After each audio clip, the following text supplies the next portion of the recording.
What up, cappers, gamblers, punters, hustlers, low baggers? It is Wednesday, March 13th at 11 a.m. Eastern Time, and you are watching Loshak and the Bag Show. My name is Jimmy the Bag. My partner, the legend, Loshak, is not sitting here, which I desperately was hoping for right now, but that's just the case.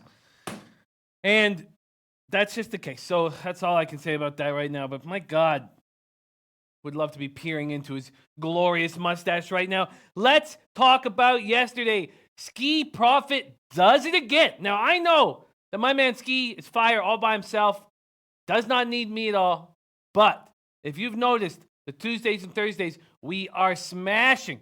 I went 3-0 yesterday. Ski went 2-0 yesterday. Also, King Rail believed in Portland so much that he was going to wager anybody in the chat $200 that they were going to win. Shout out to King Rail for smashing that Portland call. Wish I had jumped on that. But overall, it was a great day in NBA. It was a good winning day in NHL. We hit that Dallas Stars minus 1.5. I got plus 210 here. Line shopping, I bet it at plus 195. But again, I lost another under 6.5. And it was disappointing. 1-0 after the first period. Felt very good about it. Penguins scored 3 goals in 3 minutes. And I lost it again. And I'm going to keep hitting them. No, I know the NHL is changing, and Dom Ricci is changing with the NHL, and I'm still hesitant to change with the NHL. But I see a 7 on the board in Leafs Blackhawks, and I want to go under the way Corey Crawford's playing, the way Leafs need to bounce back. And I'm going to. Shout out to all the cappers in the chat, starting with Dan Kelly. Dan Kelly says, yesterday I posted fourth quarter Sixers minus 2, second quarter Lakers pick 'em, first quarter Minnesota plus 3, Pacers team total under 110, and he parlayed Bucks and over second half under, and Spurs Dallas all hit, and he's worried because he got me off the first quarter. It made sense, Dan. And I know you're always looking out for my best interest, and you know that low bag means never having to say you're sorry. Dan, you're such an enormous asset to our team, and I love you with all my heart. So don't worry about a thing. It was a big 3-0, and don't keep your big mouth shut because you're looking out for us. You're looking out for the low baggers. We work as a team. So don't worry. I know following your – and it made sense. They were coming back from a road trip, and they might be lethargic in the first quarter. But I watched that game, and they did look good. They looked good all the way through, and Whale Capper said they were going to sweep the 3. It should have been a 5-0 night for me. It should have been a 6-0 night if I added the first quarter and then added the Blazers, which King Rail was pushing us towards, which I didn't. And I can't believe I didn't go for the Knicks when there was an enormous amount of value from them. But overall, it was a positive day. It was a day in the black. Not a huge day in the black, but a day in the black. And that's all that's necessary for us to continue feeling good about ourselves is being in the black, baby. The black. Shout out to all the cappers in the chat. Dan Kelly, good hustle. First in the chat. My man Joe Rich Ramirez, Vinny Cornell, Lil J, Steven Dollery, Juan Ruiz. Okay, sorry, it's going very fast now. Steve Cordero. Wow, sorry, I'm way behind here. Steve Cordero, Rosie in the house, jumped all over Nuggets, first quarter, first half, full game cash, beautiful, serious business. Nate the Great liking Clemson, right underneath. Isaiah saying NC State can steal it. Robbie Tagaloa in the house. Jeff Joseph in the house. Ricardo Gutierrez, Michael Irvelina, Scott.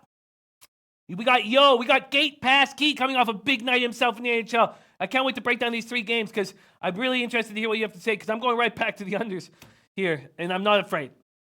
Vegas, Gun. We got Jam Man. Nice Jam Man out of Montreal. Anytime Jam Man's in the chat, a lot of positive energy emanates from my man Jam Man. I know I'll be handing out Ski Profit.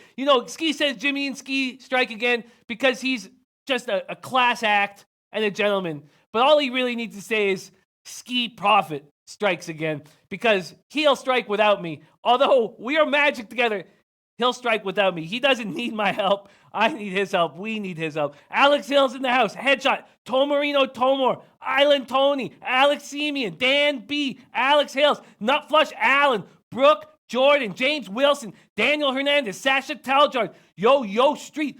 Also, Another thing, do you remember Chirac in the chat yesterday? Chirac Hustler. He said, Jimmy, take all the road teams last night. And man, those road teams all started out 5-0, and some of them cashed as dogs. Impressive, Chirac Hustler. Don't think I wasn't paying attention to that. Goose is back in the house. We got OG Wham, my man Trot Wham, Remos, Adrian A, Allison, Viper MB, Chad Ocho, greatest ever in the house, Michael Holthauser, Jizz to 187, Jorge Don't Play, Kevin J, Noli Knows, Sonny Camper, Brant Hunt, Barry Cohen, Big Tank the Gangster, Jim Foray, Petey Picks, James Wilson, Art Hayes, Kobe Valentine, got to hear what he's on right now. Kobe Valentine, sorry, the chat's moving fast. Richie Rich in house, Ralph Nunziata. Kobe Valentine is on Nebraska, Illinois, Providence, Louisville, Clemson, DePaul, all against the spread today. That is a copy and paste. Thank you for sharing that, Kobe, and good luck with your new realty firm that you are going to be running. That's very exciting stuff, and I know that takes a lot of work, so thank you for taking the time. Viper MB says, I live bet Flames down 3-1 easy cash. Man, we talked about that Pens explosion for 3 goals. How about that Flames explosion in the third period? What a game that was. That was wild. Julian Cesario now. We got Flipper 13. Okay, we got a great group. There's a ton of action right now. Let's get right to work. We're going to have Drew Martin joining us in between 33 and 38 minutes, probably 38 minutes, to break down this college basketball card because there is a game starting very, very soon. We're going to hammer everything here. We're going to have everything on this card, and I'm very excited. I'm very excited to be working with you guys right now. So, Jose Contreras in the house. My man, Anna Merrick, says, am I making a glorious return to the show this week? I hope so. We need you, Anna Merrick. I need you, so I hope so. And Gate Pasky says, Players Championship in golf. Players with high driving accuracy, percentage greens in regulation with high scrambling percentage. Those are the players to tail. Example, Kuchar and Schauffele, both great, very important, but let's get to work. And Tom Marino's on Virginia Tech. Let me copy that. Illinois and Rutgers.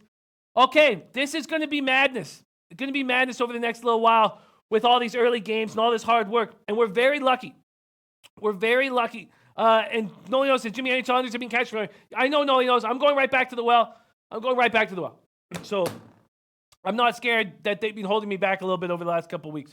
Okay, guys, let's get to work here. And to Drew Martin and to Maxwell Smart, Drew's going to be on our early shows, Max on our late shows, and they have their own 2 shows. To still come and give us the glory means so much to us, so thank you so much for that.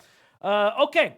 Kobe Valentine says St. John's is a one-man pony. Pawns will be defended well by DePaul players. My man Troy V in the house.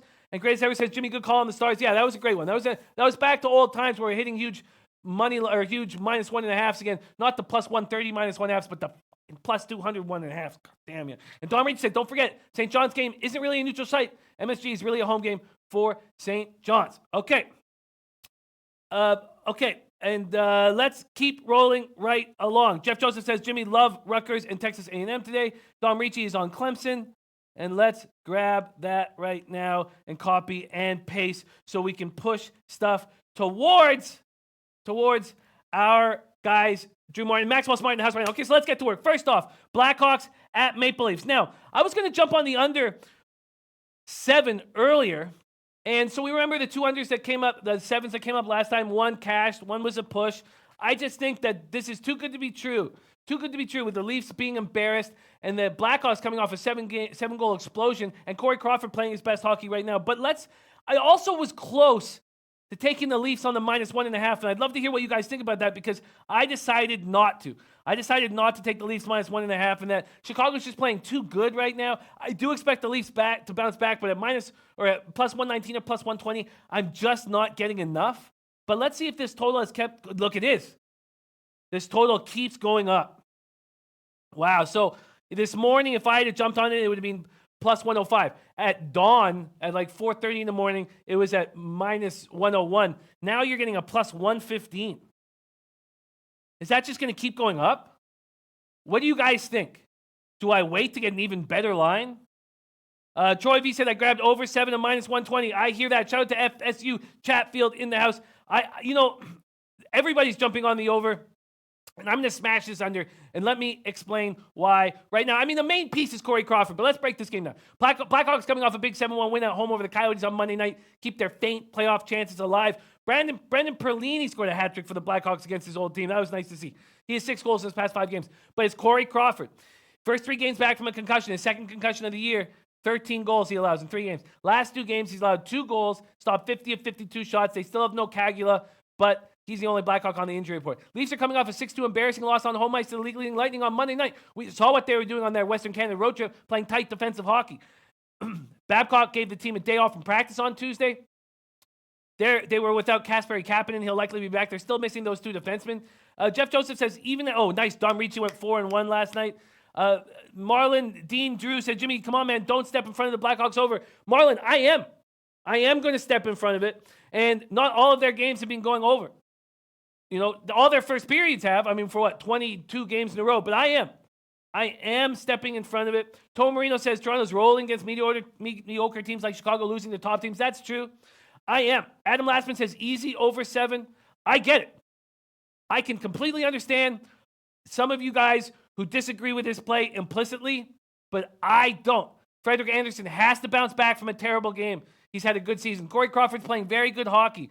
The Leafs know that Patrick Kane is extremely dangerous. DeBrincat is extremely dangerous. Taves is extremely accountable. I don't know what to say for Captain Serious. He's not that dangerous anymore, but he's extremely accountable. All that said and done, I want the under 7. But I'm just going to watch this line move because plus 115 of 5 dimes, could that keep going up? Could I get a plus 120? Because that's ridiculous. That's ridiculous. Gay Pasky says, could be sharp to me. Richie Rich says, Toronto in lockdown, D night, puck line very likely. Puck line likely. Sure, but I just see this game going under. Josh Minnie says, Chicago team total under 3.5. Tell me what juice you're getting on that, Josh. I'd love to hear. Don Reed said Toronto was out of the game early, and Don Reed says there's no such thing as an easy over 7. Tom Marino says Blackhawks defenses look good against 2 mediocre teams. Toronto's a big step up. I don't doubt that at all. FSU Chatfield going on the Maple Leaf solo over. Poppy Longwood saying 7-4 Leafs. I support all of this stuff, but I believe that this gives me enormous value. A 7 on the board at a plus line, I may take every single time. Every single time. I really do. My man Lil Jay says Babcock's going to have him shut Chicago down. Being a St. Louis guy, he was with Detroit for long. I know him well, I can say. I agree. And Animax says, how about my Coyotes? We got a wild card slot for now. You do. And it's great. It's good for you guys down south. It's good for the NHL. Okay. Rob Rogers said, I would rather be on the over even at 7. Hey, I knew you guys would. Not everybody, but I knew a lot of you guys would. We all have been seeing the Blackhawks light it up. But remember, the Leafs have been playing differently. They've been playing differently, and they're just coming off being embarrassed. I'm on the under 7. And Marlon says, sorry, Jim, I respect you, but I'm now hitting over 8 just because you want to go against it. Hey, Marlon Dean Duru, do you, and no pun intended, man. Get that cash by any means necessary. We don't always have to agree on things. And when we come back, it doesn't matter who is right or wrong. Hopefully, I'm the one who is right, but it doesn't matter, man. It doesn't matter. And I'm jumping on, and Dom Ricci just took the under, locked it in. Dom, can you give me a guess? Can you guys do this for me right now? Do you think I should jump on the plus 115 right now? Or do you think I might get a better line in a little bit? Because I'd prefer a better line at all times. If you can help me out with that, I'm not going to make a move right now, and I'll jump on to the next game. Gay Pasky said, Leafs will want to be very offensive tonight. If Hawks goalie makes some big stops early and is kept focused, many shots could go under. But if you take the under, I would take Hawks money line. Hey, I get that. Carlos Barrage is riding on the under 7 with me. Steve Cordero says, I took the over 7 last night and over 2 first period. Jeff Joseph says, make sure Anderson is in net. I guess you're right. I guess that's important, but I would be shocked if Babcock doesn't let Anderson make up for that last game. But I guess you're right. Raul Rogers says 120, 115, 110. There's no plus 120s yet, but God, I would love one. Plus 115s at Heritage, Bovada, and 5 dimes. I'm on it. Okay. Richard Lee says, I'm telling you with Jimmy with the Hawks on. Okay. And Rembo says, waiting for a better line. People are going to bet over all day long. I think you're right. Sebastian Oil says, wait for it. And Rembo says, Anderson's confirmed. Okay. And Marlon Dean Drew, I love you, buddy. Man, there's nothing wrong with having a difference of opinions. And also, when you think a game's going to go way over, I love cheating that line up for a big plus score. I love it. So let's keep rolling. Okay. Let's go. Oh, Francisco Pena says, are there any injuries on any side, though? Yeah, we have Jake Gardner and Travis Dermott out for the Leafs, as they've been out for a while. So they're playing a little bit more conservative defensively. And the defensemen, the Rileys and the Muzzins aren't really jumping up into the rush. And then Kasperi Kapanen should be back from a sickness, and only Drake Caggiula is out on the other side. Don Regis said, Jim, I'm not the one who waits. We'll keep an eye on it. Let's check it at the very end of the show as well. Okay, let's keep rolling. Devils at Oilers. Now, this is another spot where I want to take the under.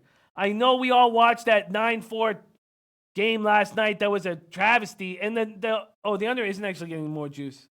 I just think that the Devils will tighten everything up. I mean, that was just an embarrassment last night. I know that they're a beat-up team.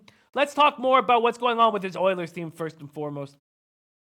This Oilers team, also, one more thing about this spot is the Blackhawks power play is dangerous and getting more and more dangerous as it goes. But the Leafs power play seems to be a little stagnant. They did not look good on that road trip. They certainly didn't look good against the Lightning. All that said and done, I'm going to take the under 7. Okay, let's keep rolling along. Devils, Oilers. Schneider, Koskinen. Oilers are coming off 3-2 overtime win over the Rangers on Monday. Very disappointing. They have 13 games remaining, 6 points out of last Western Conference playoff spot. The return of Andrej Sekera has been a much bigger boost than I expected. It really surprised me. After an injury-riddled 17-18 campaign, then he suffers a torn Achilles tendon in the offseason. I thought this 32-year-old, 12-year vet would have little to no impact at all. And I was wrong. He's strengthened their defense. The Oilers are 7-2-2 since he returned.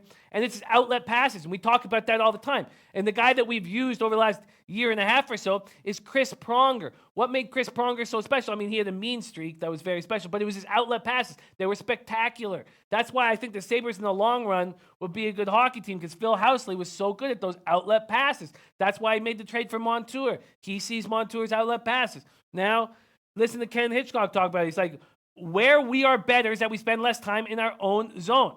I'm not saying we're any better defending, but we spend way less time in our own zone than we have previously, and that's with the addition of Sekera and the addition of Klefbom. They transition the puck out of there. We are not in nearly as much trouble as we were before. We were in a lot of trouble before. We'd get hemmed in for extended periods, so you were seeing way more shots. And Klefbom's been spectacular all year long. He was injured for that little bit, and the Oilers won, 1 out of 12 or 13 games when he was hurt. 2011 first-round draft pick has blossomed. Now, he was hurt Monday. In Edmonton's 3-2 overtime victory over the Rangers, took a puck in the balls, and his status is questionable. Oilers may get Milan Lucic back. Devils are on the second half of a back-to-back. Quinn Millar says Sekera is a stud, was beneficial in Carolina. He is. He's absolutely extremely helpful, more than I expected. Kate Pasquis says Oilers puck line all the way from me. Tom Marino says New Jersey was in a tough game to play second night of back-to-back. Edmonton should roll. Richie Rich says Edmonton 4-1 to the unders, and that's where I'm going. I am taking the under here. I'm not going to jump on another. Now, I get it. In the Flames, minus 130, minus 1.5 cash yesterday, I could understand people going right back to the well and getting a plus 105 or a plus 110 at Bookmaker giving the best spot. I'm not going to do that. I'm not going to do that when the Devils are being completely embarrassed. And we'll go over their injuries. We'll talk about, how that happened. But to me, the under makes the most sense. I expect Schneider to come back and play better. I expect him to play better than he has in the last game. And remember, I was saying that Schneider was stepping up his game. Gate Pasquis said Schneider is terrible, and Gate Pasquis was bang on. Schneider allowed 5 goals or something like that in that next game when I was stepping up for Schneider. And Gate Pasquis wasn't the only one who said it, but he was pretty forceful with it. And so he's right. I'm not going to sit here and say, look, Schneider's going to come back and step up in a huge way. But I like it, and I'm going on the under here. Let's talk about the Devils a little bit more, though. They've lost 7 straight. Mackenzie Blackwood got lit up. They continue to be decimated with injuries. Taylor Hall, Hischier, Zacha, Rooney, Wood, Bratt, Quenville, Bastian, all out. Sammy Vatanen, I thought he was going to come back from sickness last night. Maybe he comes back tonight. And with all that said and done, I'm going to jump on the over. The question is, do I hammer both? I'm going to jump on the under. Do I hammer both unders right now? First off, I'm going to take the under 6 New Jersey Edmonton at minus 113. I expect the Devils to play a much, much tighter game, and they're embarrassed, and I think they'll play hard. And the Oilers are just not that kind of team that's going to put up 7 or 8 goals. So that's my spot there. Tormino says the Devils are getting embarrassed every game. I don't think they react strongly here. They're playing so many call-ups. I think they react strongly, and they weren't. I mean, what was the game before that? It was a 4-2 loss at MSG. I hear what you guys are saying, and I'm sticking to this spot here. Under 6 minus 113. And then I'm going to come back and figure out whether to make a move on this under now or to wait and get pummeled up all day long. Okay, so let's move on to this third game here. Rangers at Canucks. I feel like there's a ton of volatility in this matchup, and I don't really want to make a move on it. Although, if Tanev comes back, I would expect the Canucks to probably be the spot. Dom Ricci says open on the under 6 and over Oilers team total over. That's interesting. I can understand that. So for us, for Canucks fans, we're just hoping to see the NHL debut of Quinn Hughes. Number 7 overall pick for us last year. This kid is the quarterback of the power play that we haven't had ever. I mean, was Doug Lidster a quarterback? If Doug Lidster and Jeff Brown. So we had Jeff Brown, Jeff Brown and Paul Reinhart for small spots in their careers. They made their hay with other teams, and we had them for short periods of time, and we excelled with them. So sure, we had them. But I mean, who as a Canuck, a lifelong Canuck, was a quarterback in the power play? I mean, you'd have to go back to Dennis Kearns. You'd have to go back to Dennis Kearns in the 70s. Because Doug Lidster, Dennis Kearns, Jyrke Lumen, now Quinn Hughes could be our guy. And he had a great run, 2-year run at University of Michigan, almost a point a game. That's very hard for a defenseman. He's electric. Now his status is in doubt on Wednesday because in that first game of the best of 3 Big Ten playoffs, he hurt his foot, and he played through it in the second game. That shows character. God, I'm a big. I just love this kid, man. I think he could be so special. Richie Rich says Van over all damn day. Over 5.5 all damn day. Interesting. Shout out to Adam Morera. Happy that you cashed. Adam Lastman said Canucks easy.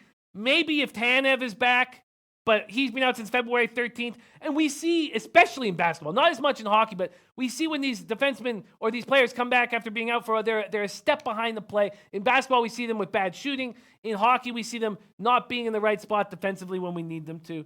So Ben Hutton won't play on Wednesday night. He's hurt. Hutton blocked a shot against Vegas. He's day to day. Spooner has a groin injury. I could care less if I ever see Spooner on the ice again for the rest of my life. He's missed the last 3 games with a groin injury. Brandon Sutter, done for the year after a sports hernia surgery. Berchi and concussion protocol. Rangers coming off 3-2 overtime loss in Edmonton on Monday night. They have 2 wins in the last 10 games, but they're playing okay hockey. They're not playing terrible. And that 22-year-old Brendan Lemieux, acquired from Winnipeg in that deal for Hayes, has looked very good. 5 points in 7 games after just 11 and 44. So all that being said, I'm not sure what to do. I'm not sure what to do with the Rangers Canucks. Interesting to hear Tomar leaning on the over and Richie Rich loving the over 5.5. I find that interesting. And I guess, I'll put a lean towards that, but I'm not going to jump on that right now. Okay. So that's what's up. And I'm going to wait and see if I can get a better under 7 at this point. So we'll take a look at it at the end of the show and figure that stuff out, because I think that some big movers in the gambling business would put a big bet on that under 7. I just feel like there's too much value. Okay, that is the NHL card. Let's move on to the NHL card, or the NBA card. And Jeff Joseph saying Rangers playing unders this month. They certainly are. They're having a much tougher time scoring. They still have Zibanejad, who I can understand why they'd want to revolve their team around. I really like the kid, but they need more. Okay.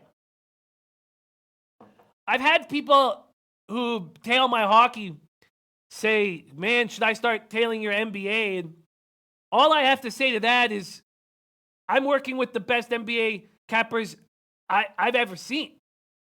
I'm working with, like here in our chat, spectacular NBA cappers in our Dan Kellys and more. But in the shows, I got Ski Profit, I got King Rail, I got Jay Money is Money on today's show. It's us working together as a team. Look at Rayhan Hyder is another guy. I mean, I can go up and down this group of cappers that we have, and they're spectacular NBA cappers throughout all of this, and that's why we've been being so successful. It's simple. So, in saying all that, let's break it down. My first spot here is the one play that I would like to make right now, and that's if there's 2 teams, if I'm asking who do I trust right now, Wizards at home or Magic on the road, there's no doubt about it. I trust the Washington Wizards right now.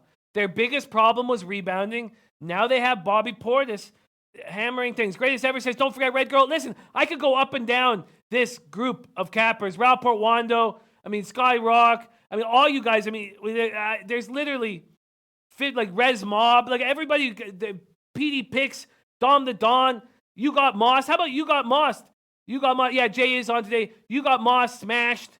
You got everybody's jumping all over Gonzaga. One thing that's been funny about my last 2 losing days this week in NCAA basketball is I'm staying away from mines. There's a minefield out there, and I'm staying away from them. I wasn't on Gonzaga yesterday. I wasn't on the over, but still I'm not coming out with winning days. Shout out to our man, you got Moss, who was on St. Mary's last night. Wild stuff. Okay, Jay Cross says, let's get that NBA, brother. Let's get to work. Ralph Portwando liking the over 224. That makes a ton of sense. Rayhan Hyder says, I'm on Washington first half, but don't trust them full game. Interesting look, Ralph Portwando, because I noticed that Ralph is generally on unders, and when you see someone who likes unders a little bit more, just because there's more value in the NBA, people bet overs, and then you see him switch to an over, it's probably for good reason. Let's see what's going on in this total here. Washington likes to speed everything up, but it's gone down a little bit. Interesting. Do you trust Orlando to get those overs? Max Smart says, I'm going to jump in the lake. Max, don't worry. We're going to bounce back today. Max, you always bounce back. Don't worry. We're going to get it. We are going to get it. Greatest Ever says, you're right, Jimmy. We got good cappers with the low bag family. We got great cappers with the low bag family. Don Rage says, we have as many winners with or without guests. I agree. We have an absolutely phenomenal group, and that's why my NBA record is now easily surpassed my NHL record. But I can still make up for that. But that's what's up right now. Okay, so let's move forward. I trust the Wizards in this spot. Scott says Washington burns pretty hot all game from my recent memory. Yeah, I think that over is an interesting look by Ralph. Let's talk more about this game here. Magic trail Miami by 1 game. So Magic are in 9th, Miami's in 8th, and the Wizards in 11th, just 3.5 back. And this is a crucial 5-game homestand. I felt like the Wizards sent a message, at least to me, in that 121-115 win over the Kings on Monday night. Beal had 27, 9, and 9. Bobby Portis, 17 points and 13 rebounds, and he's the difference maker. It's funny about all the changes. Oubre goes to Phoenix, and spectacular. Then we have Otto Porter go to Chicago, and he's so helpful, so important. But getting Bobby Portis was what the Wizards needed. Washington entered the game second last in the league in rebounding margin, and they tied the Kings at 47. I know that was a Kings team without Marvin Bagley. Bobby Portis, 6'11", 250 pounds, has helped immensely in that regard. Scott Brooks said it. He said, the key to tonight. Oh, and Don Reach said, love guests. Not saying that. No, I know that, Don. You're just saying that we can work together with or without. But you're absolutely right. I totally knew what you were saying, Don. Don't think for a second. Okay. This is what Scott Brooks said. The key to the night was we didn't give up a lot of offensive rebounds like we did the last 2 games. Hopefully that continues. We rebound. We give ourselves the best chance to win. Don't forget Jabari Parker put up 18. Satoransky put up 17, and he can defend the perimeter. After Orlando, the Wizards get Charlotte Hornets on Friday. These are must-win games, and Bradley Beal steps up when there's no John Wall. And I don't understand why he shuts up when John Wall's on the court. I don't get it, but he does. And when John Wall is away, he's the leader that we always imagined he would be. Tomarino says, Washington still has no interior defense. They have no size. You're right. Portis is skinny. There's no doubt about that. Adam Lastman says, Wizards, perfect alignment for a victory. And Joy Jackson says, Jabari Parker, Jimmy Ballin also. Absolutely. Captain 24/7 says, can Orlando score 100 points to help the over? That's my only concern. My only concern here, as also Aaron Gordon sat out practice because of injured ribs, and that can affect you jumping up to the right height for your jump shot. Gordon, second leading scorer, 15.9 points, and rebounder 7.4. Ross is back. Now, when Ross is playing and playing well, the reserves in Orlando can do a lot of damage. All that said and done, this to me jumps out more than any play on the whole card. More than any play on the whole card. I'm taking the Wizards. I'm taking the Wizards at home here. I'm getting -2.5. I'm fine with that at Heritage. Wizards, -2.5. -105. Book it. Book it. My man, and Yo-Yo Street says Orlando wins play of the day. Damn. Okay, I don't like seeing that. That scares me. That makes me feel very uncomfortable, Yo-Yo. Damn. Super Cisco says Wizards being good first half team as of late. Listen, if the Wizards win this game, I'm going to go right back to the well against Charlotte. I just feel like the Wizards are sending a message. Don Ricci says, Clemson, I'm on it. Max is on it. Thank you for letting us know. That'll be the very first game we'll talk about as soon as we get our man Drew Martin on the show. So, I feel, Joy Jack says, tough pick to me. Listen, this isn't a tough pick to me. I've been watching this Magic team, Jekyll and Hyde, and now maybe no Aaron Gordon, or an Aaron Gordon is just going to take one elbow to the ribs and wince. Nah, man. Pepper says, Orlando easy cash. Listen, Carlos Pro says, I disagree with you, and I don't like seeing that because he's from Washington. But listen, there was a ton of people on the Kings on Monday night, a ton of them, and the Wizards took care of business. Torino says, Orlando's been a great first quarter team. If Gordon plays, I'd lean Orlando first quarter. And Dan Kelly says, look to hedge the full game Wiz at halftime. And Ralph Porwanda says, Wizards are the play. Now, Ralph, I'm putting a lean to your over here, and I'm going to look at it more. I just need to be able to trust this spot. Jensen says, my play of the day is Memphis. Memphis is on fire. Let's talk about that game after we talk about this Nets Thunder spot. Thunder coming home after the conclusion of that 4-game road trip. Saw them go 2-2. Very impressive 98-89 win at Utah. Somewhat clouded by the controversy with Westbrook and the altercation with the fan. The players have all supported Westbrook. I didn't spend a lot of time on what exactly transpired in that game, but you know it's Utah, and you know I don't even want to bother getting into it. But if the fans stand behind Westbrook, we don't want these guys to be met. We want these guys to focus on basketball, not the shit that's going on with people in the arena. But I don't know, and I didn't watch enough of it. I looked at one article and I moved on. Paul George has struggled since returning from a shoulder injury. 22.9% from behind the three-point line last 4 games after shooting 39.8% before the injury. That's a problem with this team. Headshot destroying. Wow, 38 units over the last 5 days. Wow. Wow, that's a wonderful headshot. No, we want to hear what you're up to. Okay. Oh, Matt Randall coming in with his plays. Elliot V coming in with his plays. Okay. Let's jump on this here. Oh, and Noli knows. Okay, I'm copying and pasting. It's great stuff. Oh, and Lamont Williams, Max play of the day is Houston. That makes a ton of sense to me. Oh, Angel Romero, also our king of soccer, is also jumping on Clemson -1.5, Northern Arizona +4. No, DeMar Carroll is out. You're right, Crypto King. And I think Carroll might be gone at least until the playoffs. Maybe they give him a game or 2 back, but it sounds like this knee injury is worse than initially believed. It sounds like when I'm reading into this. What the hell's wrong with Paul George? And let's go back to this Brooklyn Nets squad. Wow. Okay. Jared Allen was a +27 in 25 minutes against the Pistons. I was way off. I was so wrong. I thought he was going to have a big-time trouble against that very, very tough Andre Drummond matchup. He was spectacular. Brooklyn coming off their 4th straight win. Wednesday's game marks the start of a 7-game road trip. This will tell us about the playoffs for them. During that span, Brooklyn allowing opponents 95.5 points per game. They're playing their best defense of the year. Paul George torched them in that first game. I remember watching. It was December 5th. I remember it very well because we had Dan Kelly. We had Dan Kelly's team total under, and it was 114. It was 114. And somehow the Thunder had a 43-point fourth quarter to push it. It was a push. Some guys got 114.5. I got 114.5 on the show, but I believe when I bet it, I got 114, so I pushed it with my bet. But I got 114.5 in the show. I remember that game very well. Nets led by 8. Oh, sorry. They were outscored 39-19 in the fourth. No DeMar Carroll. No Treveon Graham. And this is a tough spot. PD Pick says, I like OKC. Westbrook shows up. But I do not like backing teams on the first home game back after a road trip. Just something I don't like doing. Now, we did it with the Nuggets, but that was after they had been embarrassed. This Thunder team's coming off a nice win at Utah. So I'm not making a move here. We'll get to break these games down with Jay Money is Money on the Late Show. Yeah, Dan Kelly got the 114.5. I think I got the 114.5 too on the show, but I think I pushed with my bet, if I remember correctly. So Nets Thunder, we know that the spread is 7. The total is at 231.5 right now, or 232. It's gone up 1.5 points. And I'm not sure what to do with it. David H. in the house. Love seeing you, David H. Can't wait to hear what you're on in not only on basketball, in NCAA basketball, but let us know if you got any horse plays, because my account is chock full. Not as full as I need it to be for the Derby, but there's cash in it. Let me just say that.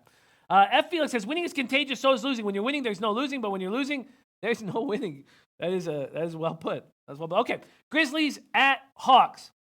We already had Jansen Bonzen, great capper. came second and beat the prick this year. Picked up $4,000 in Bitcoin over because of that. Saying Grizzlies are the play of the day for him. Let's take a quick look. Grizzlies are -1.5. This was a strange line. It opened at BetOnline before last night. It opened like around 3 or 4 o'clock yesterday with Atlanta as 3-point favorites. Wow. Now the Grizzlies are 1.5-point favorites. That's a 4.5-point line move. Crypto King leaning OKC in the under. Interesting. Tormenta says, looks like a flat spot for OKC. I'd lean Brooklyn. I like that. In fact, I mean, I almost, so what I do now, everybody has their own little quirks, but when a team has won 4 straight and go out on the road, I like it much better when a team has lost a few games and goes out on the road as a dog. Get away from everything. We just saw it work with the Celtics. But we'll talk about that. Okay, Grizzlies, Hawks, and then Elliot V saying the revenge factor there. It was December 5th, but this is about the Brooklyn game. But I hear that. Okay, let's keep rolling. Grizzlies, Hawks. Grizzlies coming off their 3rd straight win, 105-97 at home over Orlando. Conley is going off, playing great basketball. Happy to be in Memphis. Happy he got given the, $35 million a year, whatever his ridiculous contract is, so no other team wants him. Mike Conley went for 26. Avery Bradley playing incredible basketball right now, went for 21. We know he's a great on-ball defender. His offense has always been his problem, and he's stepping up, averaging 16.6 points, 3.5 boards, 4.2 assists since joining the club on February 7th. The Grizzlies are 5-4 since the All-Star game. FSU Chatfield liking Hawks first quarter. Interesting. Hawks first quarter. Grizz are 5-4 since the All-Star game and have won 4 of their last 5. They can't be 5-4 since the All-Star game. Wasn't that a long time ago? Sorry, that's that. Whatever. They're 5-4 in their last 9. No, it must be the trade deadline or something. That's good. All-Star game's really okay. Sorry. Kyle Anderson will receive an injection in his right shoulder to alleviate pain. I do not expect him back for the rest of the season. Jaren Jackson also has a quad injury. He's not going to be playing Wednesday. He might be back before the end of the year. Hawks are coming off 128-116 win at home on Sunday over the Pelicans. Snapped a 3-game losing streak. John Collins went off, and he's gone off for 2 straight games. Last 2 games, 56 points, 30 boards. Kevin Huerter got 27 points. Trae Young has kind of slowed down. He's not scoring nearly as much since that 49-point outburst. Still playing good basketball, 10-10 last game. This will be the second and final game of the season between the 2 teams. Memphis won the first, 131-117. But that game was missing John Collins, who's now become a huge, huge part of this team. Okay, Lil J says Brooklyn D being good. Saw that stat earlier. Flyers fly high. So what do you think of the total in the Grizz-Hawks game?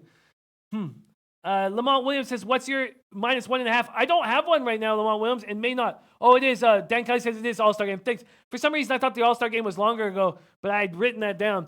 Okay, no Bleds W. We have not found out, unfortunately. And also, I don't want us. I know that we need to cap, but I don't want us to get upset. Especially me to get upset now when people are asking about Pete because he means so much to so many people and we care about him so much. So it's something that we should stop the show and address. Okay. And Blue, no, we have not heard anything, but I was hoping to today. So hopefully I'll have something for you guys on the late show. Dan Kelly, 6-3 against the spread, All-Star game for the Grizz. And Dab Fan saying, did anyone else take Northern Arizona in every possible way? Shout out to DJ Big Boss in the house. Tom Marino says, I don't think Memphis deserves to be a road favorite against anyone, even though they're playing well. And John Collins is a big deal in this spot. Tom Marino says, Collins is healthy, looked great last game. Memphis is playing well, but I don't trust them on the road. Yeah, we have Hawks are without Plumlee and Spellman, but who cares, really? Spellman might be a nice player in the future for sure. Crypto King liking Memphis in the over.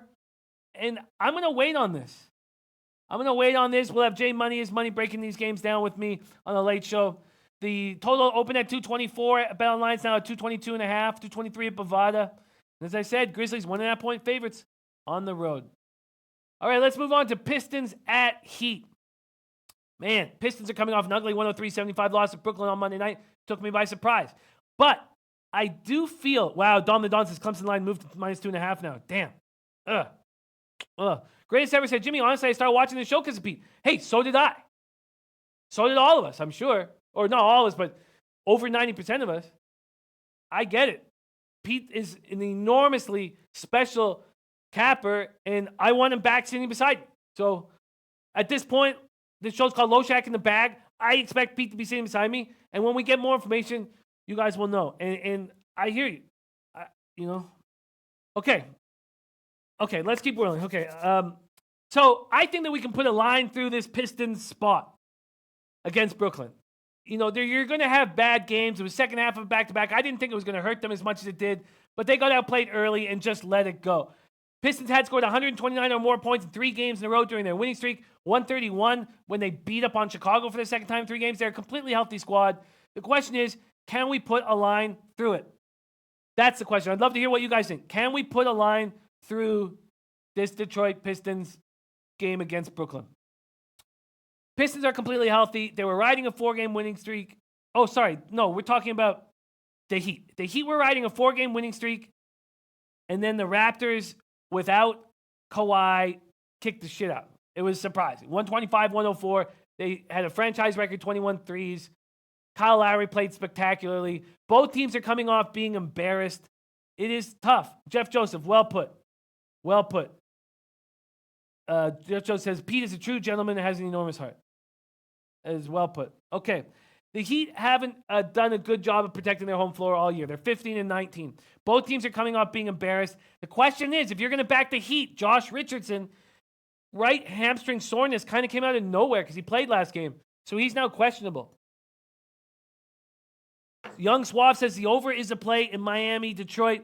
Crypto King says going to be a close game. Tom Marino says Detroit is good against teams with no size, but Miami has the size to contain them. Miami's making a playoff push. I got Miami -1. No, Christopher Comentini, we're going to have Drew here in about 3 minutes, and we're going to break all those games down, especially the one that starts off in 18 minutes. Miami at -2 or -1.5 at Bookmaker and Bet Online. This total's dropped from 210 to 207.5. Interesting. Dan Kelly says, parlay, first half Wizards -1, first half Orlando Wizards under 116. Wow, I will copy and paste that, Dan Kelly. We'll copy and paste that. But that's interesting that he thinks it's going to go under early. Crypto King leaning Detroit in the over. And Benjamin McKevitt says, Heat are still 7-17 against the spread as home favorites. Nets are playing much better. Interesting. Very, very interesting. So I'm going to copy and paste this here. All right. Okay. And listen, it's a very, very important topic. And it means a lot. It means so much to all of us. So whenever anybody wants to talk about it, I know we need to focus on capping, but, life is part of capping. And so I can understand if it means so much to you guys because the situation of Pete means the world to me. So, Big Boss says, I love Pete. Started watching because of Pete. Oh, thank you, but he's giving me, sorry. Thank you for the kind words, Big Boss. It means a lot. Thank you.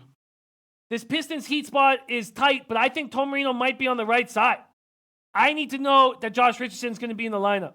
Oh, and we have the tape play of the day from Matt Randall. Rutgers, Nebraska, under 137. We got that. That's copied and pasted right now. Got some great stuff from the chat in college basketball, and I know Drew's ready to rock. So let's move on. Warriors at Rockets and touch on Jazz Suns and then get into college basketball. Adam Lastman says, Heat will fry the Pistons. Wow. I hear that. I'm starting to lean towards that after hearing you guys. Warriors at Rockets. What a game this is going to be. Rockets 3.5-point favorites. No Kevin Durant in the lineup in this spot. Rockets at -3.5, open at -3, but a little more juice, -115. This total stuck around 230 all day. And Native Queen says, yes, I really miss Pete too. Yes, I mean, I've been able to see Pete over the last, 5 weeks, thankfully. Okay, but let's keep rolling. But I can understand that he's going to be missed very, very, very much. Okay, Rockets coming off 9 straight win, 118-106 over at home over the Hornets. Hornets looked really bad.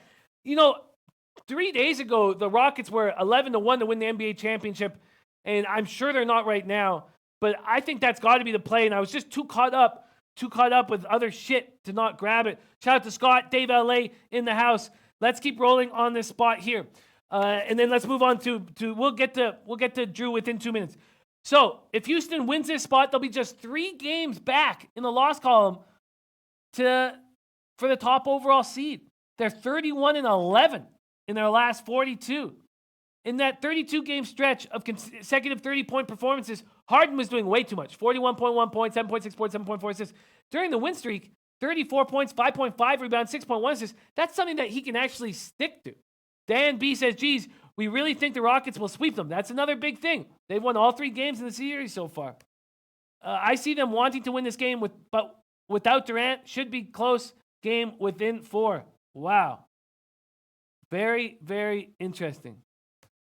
Rockets are a healthy group. They're playing good basketball. The Warriors are 4-5 in their last 9. It's just they don't look good. Now, they were the old Rockets against the Nuggets. But to me, I think the Rockets are the play here. 49er for life has Rockets team total over first half 59.5. Daryl Lau says I'm on Rockets. Oh, and D&E Reed says Detroit to win. Interesting. I think the Rockets are the play here. I just think without Durant, in fact, Adam Lassman says Warriors here, bro. In fact, I'm going to take the Rockets here. Durant is so important to this basketball team.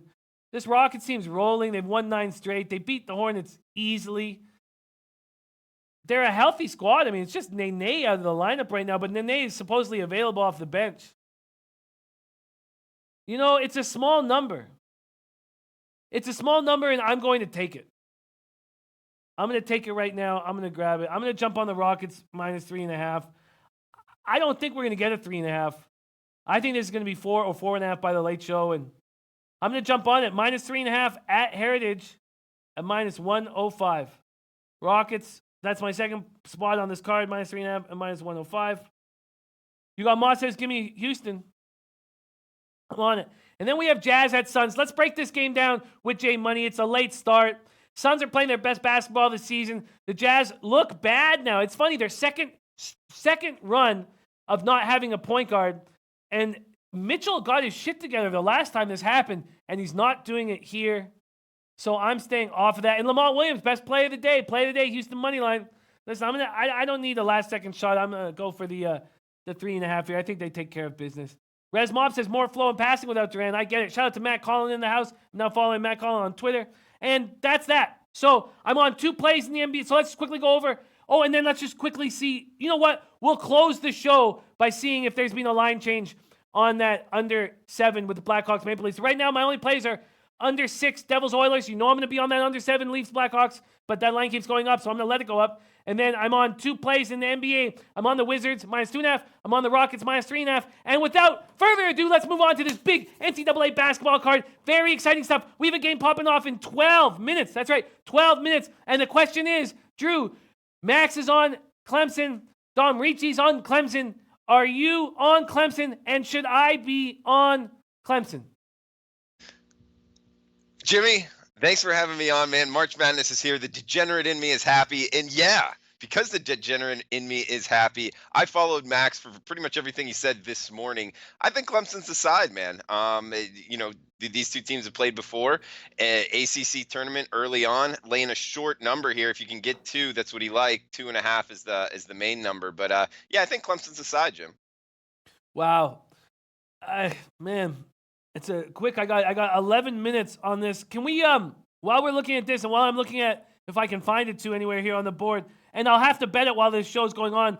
This total went from 142 and it shot up to 146 at Bookmaker, still hanging at 144 at Pinnacle. What do you think of the total? And can you just discuss pace a little bit and why that leads you to like Clemson in this spot? Sure, no problem. Yeah, so looking at Clemson, they're a team. They make their free throws. They do struggle from beyond the arc, but overall their offensive efficiency is pretty decent. A top 80 team, I believe. Defense is pretty solid as well. But going up against NC State's going to push the pace. And Clemson's not necessarily going to try to slow them down. Both of them are pretty good defensive efficiency-wise, but I do think the pace will be there. I think this is a tough game to bet under. I don't really have a strong play either way. Neutral site game there in Charlotte. So in both of these two teams, or NC State's first one, yeah, and Clemson, both of these two teams' first time playing at this site, at least this year, and I believe so. It's a new site for them. I wouldn't. It's just something because I think the pace will be there, but shooting here, everything like that. I know that the first 2 games in the ACC went over the total. Also, totals in the ACC tournament are getting pushed over in most cases. But I don't really have a strong play either side on the total, Jimmy. I'm just I think Clemson, a small play on Clemson minus a short number. Yeah, and some guys that I don't want to be on the other side of are on the other side. Dave LA on NC State. And not just the only one. I just read somebody else who's liking NC State as well. Joseph Mondalto on NC State and the under. But then Kobe Valentine also on Clemson. I'm going to roll with you guys on it. But Blue says fade the public on Clemson. I'm not going to fade the public here. Max is on it. Drew's on it. Kobe's on it. I'm going to take it. There's a -2 and -115 at BetOnline and Bookmaker, and I'm going to jump on that here. So I'm going to lock this in right now. Clemson. And then we'll go. I have copied and pasted all the play of the days and other people's spots. Noli knows is leaning under Clemson NC State, but thinks he's going to have to look to get a higher number live. So I'm taking Clemson -2 and -115. That's available at BetOnline. And then Drew, I'm going to have to actually go make this bet now. So can you pick a game and break it down for a minute and a half while I do that? Absolutely, man. Let's head to this Miami Virginia Tech game. It's an early start, 2:30 on ESPN, the ACC game here. In 137 and a half being the total. Looks like seven and a half now across the board. So all the sevens have been taken out. 7.5 Virginia Tech lane in this one. And guys, I really like this game. Mainly, I lost last time out with Miami trying to fade him. But the caliber of athlete for Virginia Tech is a big step up this round of the tournament. And it's a rematch of the last game of the regular season. 84-70, Virginia Tech won that one. They also won 82-70 in Coral Gables. So 2-0 against the Canes so far this year. Both double-digit victories. Coming back at this, now they're favored by 7.5. And I get it's a neutral site game. It's tough to beat a team 3 times in a row. I am on that sentiment if it's a close competitive game, with two maybe line teams less than 5 points. But this is starting to get into the area where I just think Virginia Tech has the better caliber of athlete, is the more talented team. Not necessarily better coach, because I think Jim Larrañaga is a good coach. But overall, I think Virginia Tech's the side here. Top 30 defensive efficiency team, top 10 offensive efficiency team. Also hit their free throws 76%. And this price range, in a tournament style game, you could look for Miami to have a foul fest if Virginia Tech's anywhere from 5 to 10 points there. So that's going to come into key. They hit 76% free throws on the year. I heard reports Robinson might play. Either way, I like Virginia Tech. And just last time out, something to note here, this was in Virginia Tech. Virginia Tech was -9 in Blacksburg. Now it's a neutral site game, just seeing 7.5, so only a 1.5 difference there. That's something to note. Also why I think there's value on Virginia Tech. And also the total, 137.5 now. Just last week, the last regular season game when these two teams played in a rematch, it was 132 as the total. So a 5-point shift there towards the over. Obviously both games before going over, in this venue, the tournament has seen overs hit.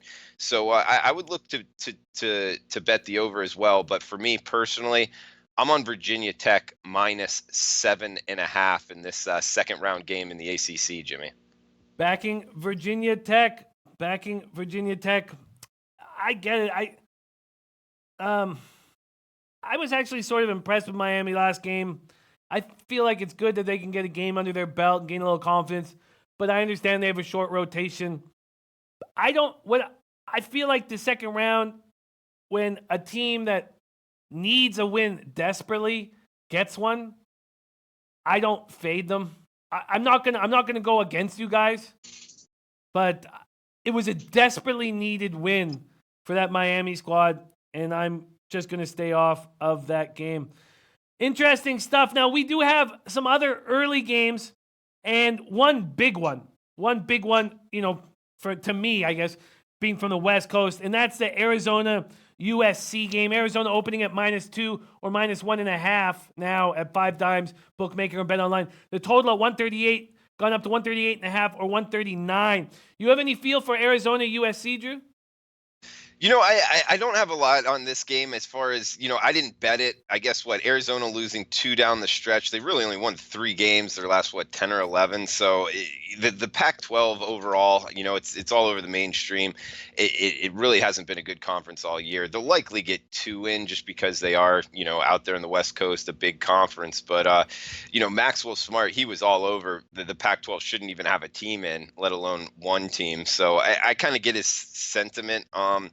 Arizona can defend the 3, and what USC's coach, he's still there, Andy Enfield, I believe. Yeah, he's kind of coaching for his job, in my opinion, in this tournament. And they've really fallen apart down the stretch. They will push the pace. They're just, they can't hit their free throws. They can hit 3-pointers, but that's where Arizona, their defense kind of excels, I guess you could say, if there is anything that they excel at. It's just a game. I spent about 5 minutes on it. I don't see much either way, so I just laid off. Yeah, I understand that. Interesting. Jose Villegas says USC, the play. Jimmy. So, same with Jansen. Is that Jansen? Did I miss Jansen? Said, I like USC in this spot. Tom Marino says Arizona State and Washington should get in. Arizona State, a solid team. And a lot of people don't like anything to do with the Pac-12. And I understand that.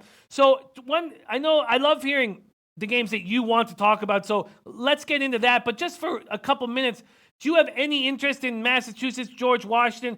We already have a spot here where, who's my man? My man Super Cisco, my man Freddie knows, who I follow on Twitter, likes George Washington at +4.5. And then we have the Colorado State, Boise State spot, and Idaho State, Southern Utah. Of those 3 games, do you have a look on any of them? The George Washington UMass game is a game Max and I talked about. Really, when you break down this game, it's 2 really crappy teams. I mean, George Washington 8-23 on the year.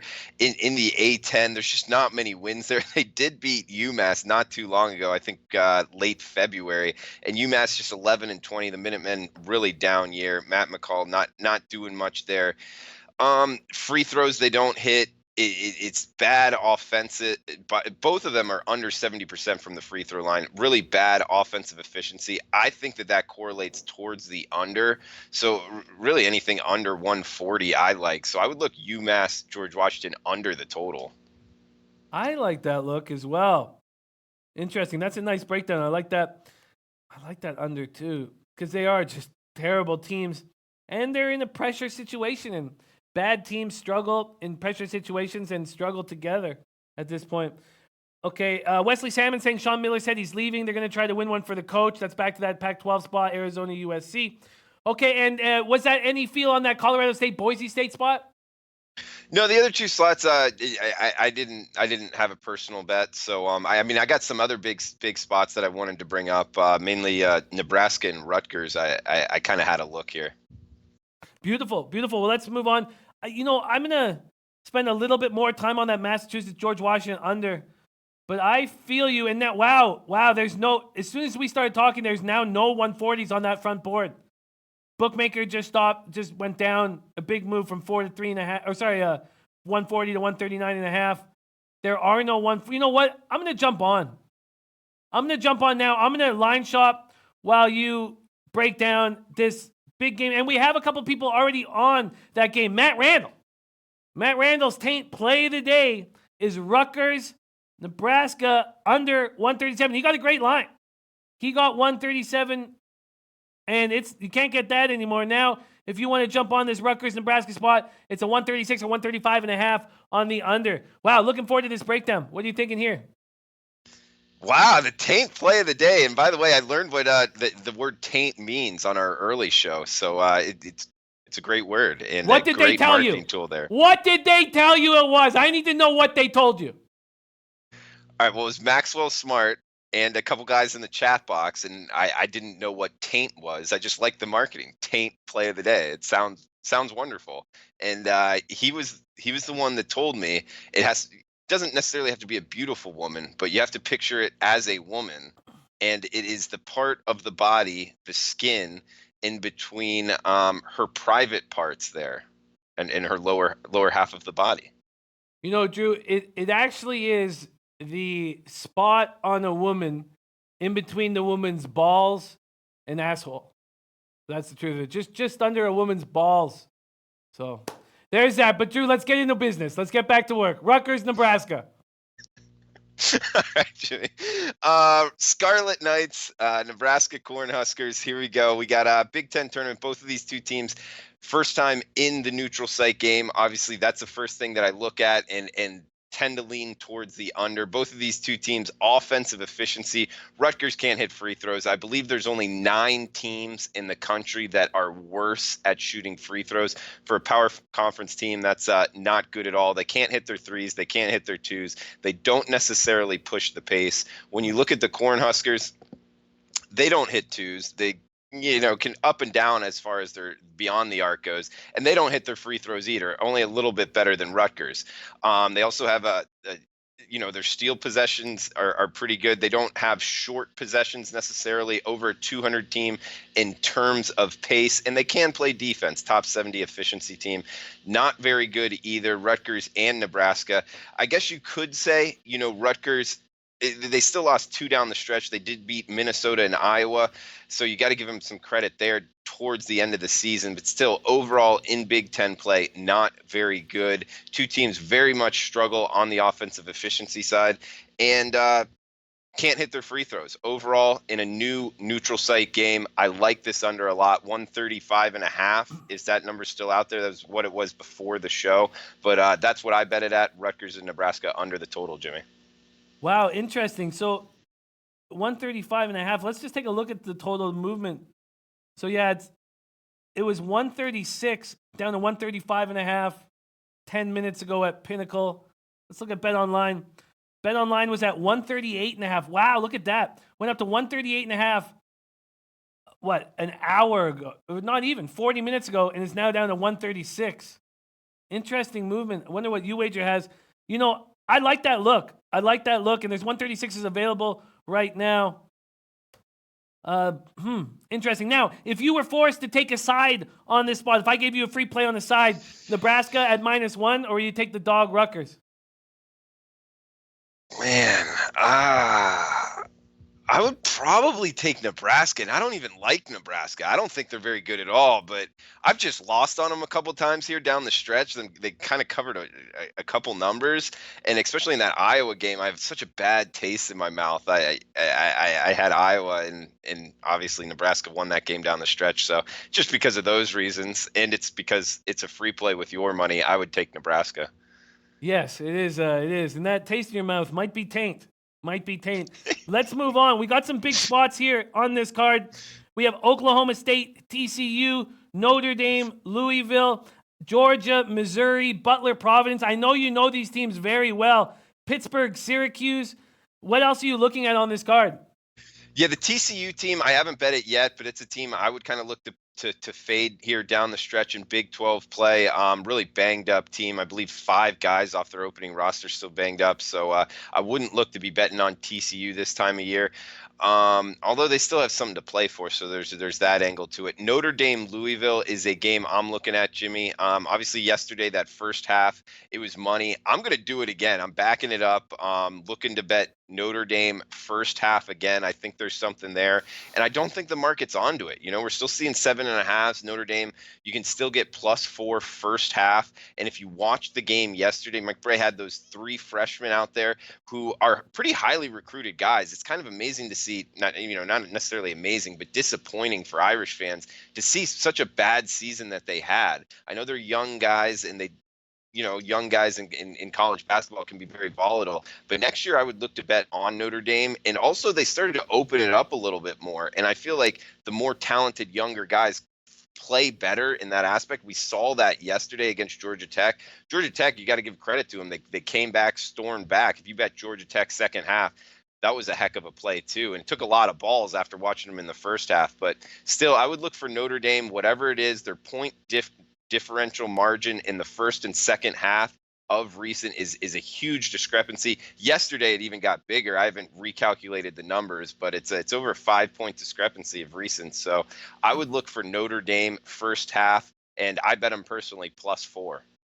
Going back to the well, Notre Dame first half. Well, let's talk about some of the plays that people are on, and why don't you pick out any spots that you think are the right play? here. The Big Dick Energy play today is Illinois money line and -2. That's a Big Dick Energy play today from our man Hail to the Victors. Interesting spot there. Then Elliot V says under on the Notre Dame game, play of the day. Why don't we talk about that right now? What do you think of the total in that Notre Dame Louisville spot?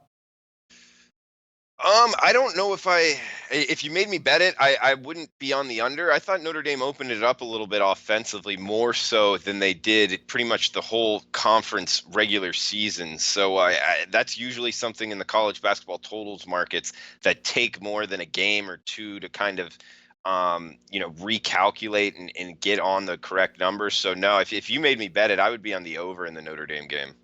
On the over. Okay, let's talk about the Orange in this spot later tonight. Pittsburgh coming off a good-looking win, surprisingly. And now they're 7-point dogs against Syracuse here, and that total is stuck at 130.5. What do you think of the Orange here, and what do you think of Pittsburgh Panthers? Do you think that Syracuse can smash here and roll right into the tourney? I do, because this Syracuse team, they've played well against the teams that aren't necessarily top of the ACC. They lost down the stretch Virginia and Clemson. I would put Virginia and Clemson well above Pittsburgh. Also Duke and North Carolina. So when you look at it, they lost 4 of their last 5. But that's Duke, UNC, Virginia, and Clemson, all 4 tournament teams. Heck, 3 of them might be 1 seeds. So I don't necessarily put a lot into just win-loss, especially in the ACC, how strong it is at the top. In Pittsburgh, on the other hand, yeah, they look good against BC, but who's BC? The BC's not very good themselves. So no, I would look towards the Syracuse side here, Jimmy. And it's actually a game I haven't gotten to because, like you said, it's a little bit later game. I haven't bet it personally, but that's the side I'm looking to get at. Just got to kind of take the hood off here and be a little bit more sure of myself, if you know what I mean. Pittsburgh also under 70% from the free throw line. That's not a stat I like to back either. So I'm looking towards Syracuse here. Okay, I'm going to hammer a couple quick questions at you because we don't have a lot of time. First off, and I know that, you've got so much work to do and it's a little overwhelming, but you're handling everything so well. I'm just firing games to you. West Virginia at Oklahoma. Oklahoma opening at 7-point favorites, now 6.5 across the board. This total stuck at 145. What's your first instinct when I tell you West Virginia, 6.5-point dogs, not on their home floor, whereas the only place they seem to look good at in all year? What do you think? You think Oklahoma smashes? My first instinct is to tell you, I think I've been wrong every time I bet West Virginia, to tell you the truth, and I haven't bet them much recently because of that.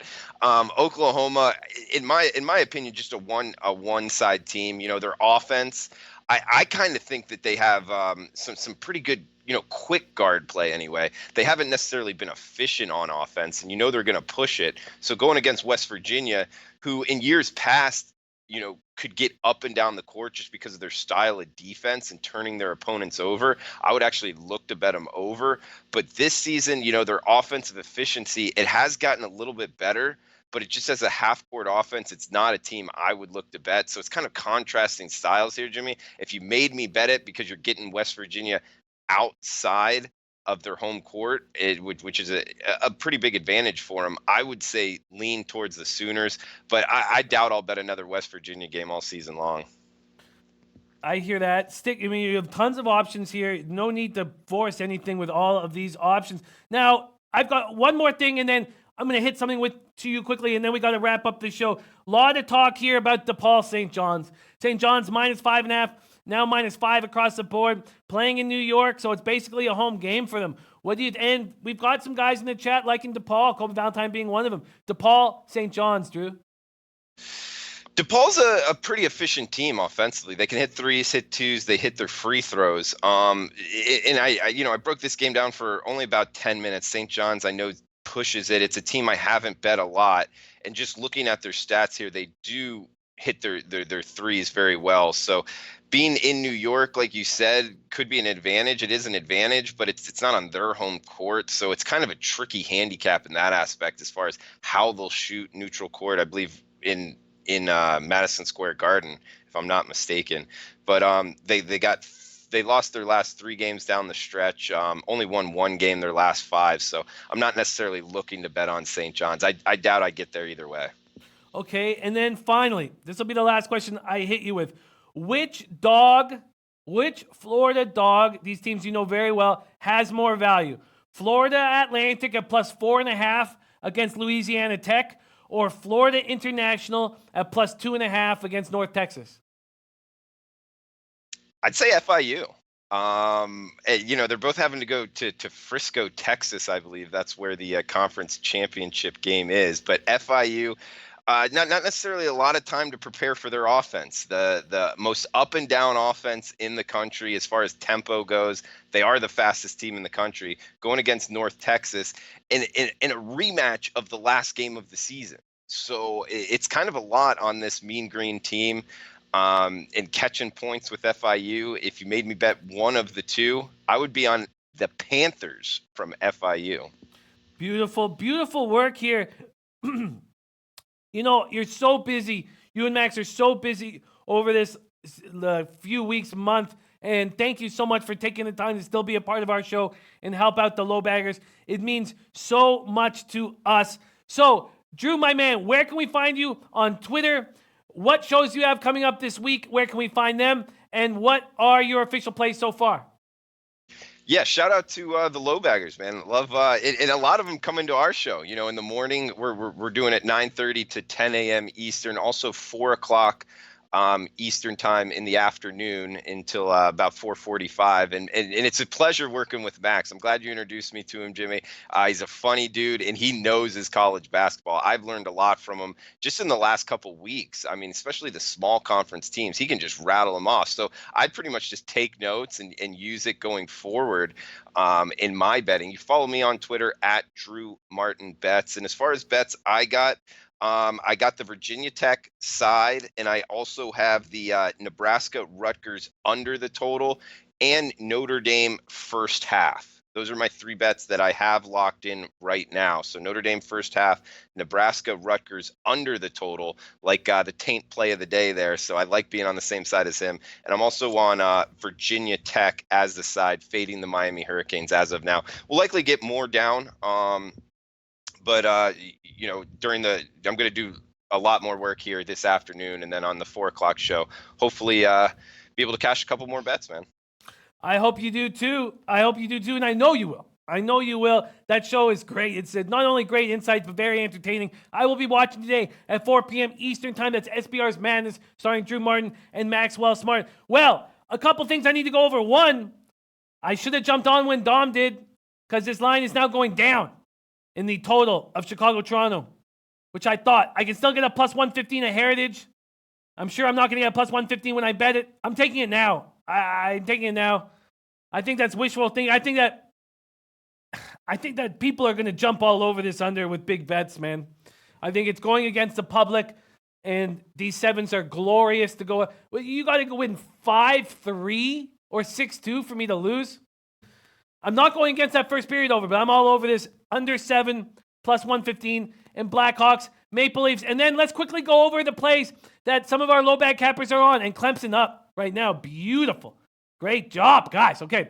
My man Super Cisco's on Providence plus 1 and backing Oklahoma minus 6.5 against West Virginia. As I said, Big Dick Energy play of the day. Illinois money line and minus 2. Matt Randall taint play of the day. Rutgers, Nebraska under 137. Noli knows was leaning to the under in this Clemson game. Matt Randall, a lot of plays he likes today. Northern Arizona money line, NC State money line, and Bucknell money line. My man Jeff Joseph, loving Rutgers and Texas A&M today. Dom Reach is on Clemson. Tom Marino's on Virginia Tech, Illinois, and Rutgers. Got a lot of great stuff. And Kobe Valentine's on Nebraska, Illinois, Providence, Louisville, Clemson, and DePaul, all against the spread. Well, that was a great show. A lot of information. And Eddie Oler saying, how about this, Jimmy? Take Chicago, Toronto to go to OT plus 385, man. I like it. I get it. I like those big spots. And Don Reed says, take it now, Jimmy. Yeah, I'm gonna go immediately to grab that stuff. You guys, thank you so much for everything, all the insights. Oh, and Noli knows his unders. That's an immediate copy and paste. Thank you so much for all the insights, all the funny insights, all the good stuff from the low bag chat, man. We can't do this without you. You guys make this show work. You make this show successful. So thank you so much for giving us all that energy. Also, thank you to our special guest, Drew Martin. We've got a lot of work to do in the afternoon. Make sure you watch Drew Martin and Max's show at 4 p.m. Eastern, and then we're right after at 5:30 p.m. Eastern, and then we are right before King's Court at 7 p.m. Eastern, and I hopefully will be on King's Court. I've loved to be on it tonight, and I've asked my man King, if I could pop on, because I had so much fun last Wednesday on it. So that's what's up. Thank you guys for all the insights. Eddie Oilers says last meeting was Leafs 7-6 in overtime. That does not concern me in this spot. It really doesn't with the way Corey Crawford's playing and the Leafs after getting embarrassed by the Lightning. Much love to you guys. Let's get that paper. Most importantly, Lecce Halos Bookmakers!